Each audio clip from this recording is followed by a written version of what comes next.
All right, good afternoon, class. Module 8. We've come to the end of our time together and our assignment together. It's been, once again, a great experience. You're a great class for me, and I hope that, when we finish up after this week, that you have a firm understanding that to be successful in as a criminal justice professional, moral ethics and ethical decision making and ethical conduct are important and are building blocks to be successful in a career in the criminal justice system. And I kind of sum up the course. I'm going to read to you a quote from the reading in chapter 10. And it says, "Our souls are hungry for meaning, for the sense that we have figured out how to live so that our lives matter, so that the world would at least a little better, a little bit different for our having passed through it." It comes from one of the authors that is quoted by in the textbook. And then it also sums up, which I think really sums up the idea. Simple methods are sometimes used to remember the meaning of ethics in everyday decision, and it spells out ethics. E, everywhere. T, all the time. H, be honest. I, act with integrity. C, have compassion.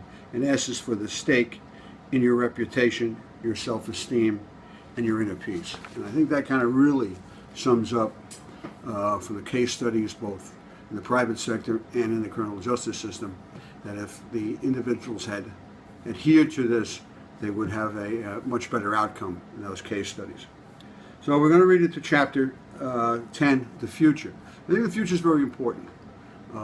Just in my lifetime, in my career, technology was not as sophisticated in 1980 when I started in policing, but by the time I left in 2015, it was very sophisticated. There were, surveillance cameras, traffic cameras, body cameras, dashboard cameras.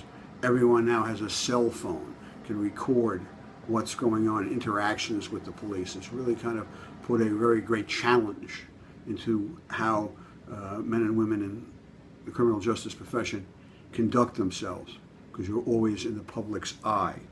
And then there is the look at privacy issues, that you as a sworn member of a criminal justice organization, and what you have to deal with your commitment to that organization, to the municipality or the governmental authority that you work for.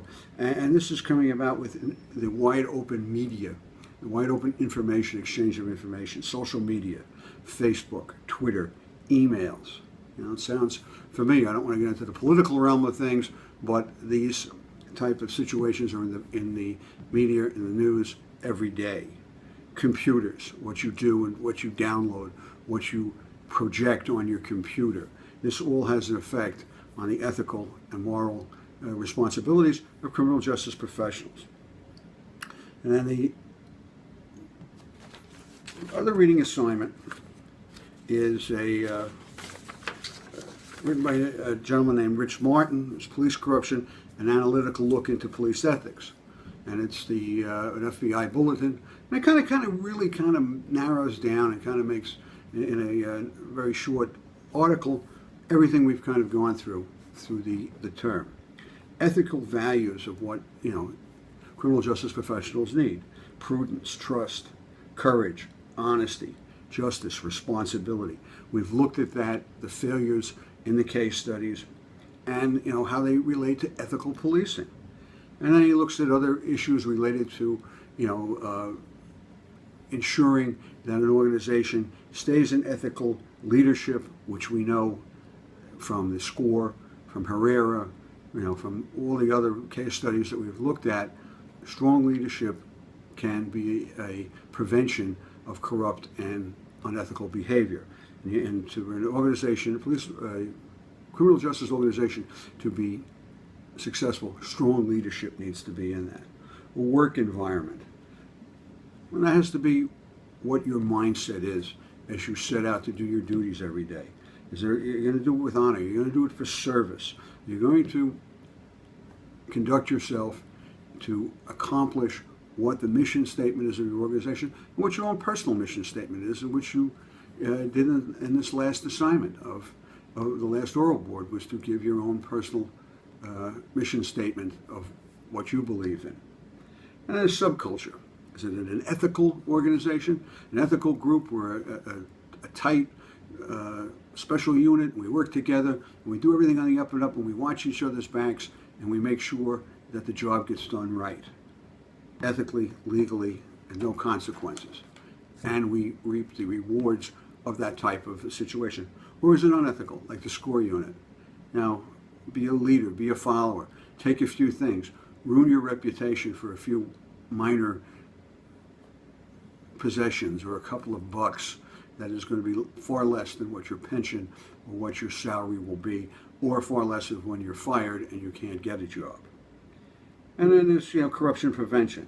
What's with recruitment, vetting, supervision, and auditing. And I kind of brought that out, that the SCORE unit could have been audited. It doesn't have to be by an internal investigation unit. The supervisor could have said, hey, let me see your paperwork. Let me see what you've invoiced of property.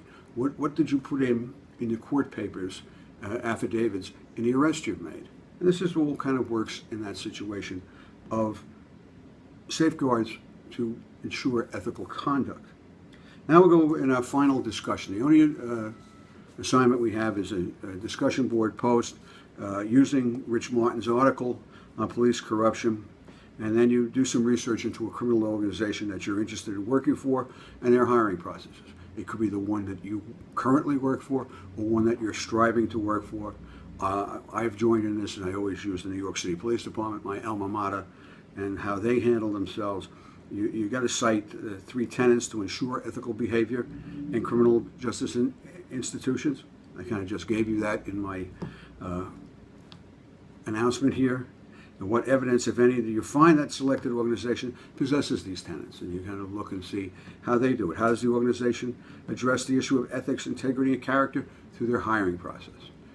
Many of us have gone through extensive hiring processes with various criminal justice agencies, and that should be fairly easy to put into your discussion. I'm looking forward to reading your discussions and seeing the various organizations that you select, that you are interested in, and how they operate ethically. All right, like I said, we're finishing up this week with the milestones. There are a number of people that owe me past due. This is the week with only the discussion point to catch up. Like I said, the term ends on the 30th, and I have 2 days to grade the discussion point and any backup overdue assignments that you have. I would appreciate it if you put the effort in. Like I said, you've done great work. I hate to see people lose points for not handing in assignments. And as I said many times before, something is better than a 0. So, good luck this week. Looking forward to going through this discussion on you. I really enjoyed working with you, and I wish you all the best.